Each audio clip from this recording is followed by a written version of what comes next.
intensitas hujan akan dilalui di wilayah Ogan Ilir hingga bulan Maret nanti, sehingga BPBD pun bersiaga menghadapi banjir.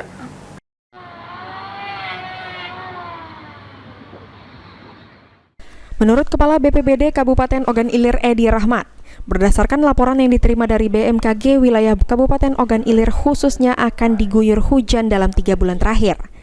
Namun untuk intensitas hujan yang tinggi diprediksi terjadi di akhir bulan Januari ini dan Februari. BPBD Ogan Ilir telah melakukan siaga banjir dengan mempersiapkan petugas guna memantau ketinggian air sungai yang ada di wilayah Kabupaten Ogan Ilir.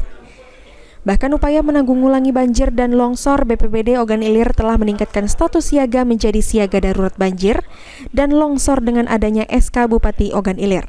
Pada bulan Januari ini, itu sudah mulai kelihatan di beberapa kabupaten dan termasuk di kabupaten kita. Beberapa minggu sebelumnya memang sudah ada angin puting beliung, kemudian angin kencang. Ahmad Romawi, PAL TV.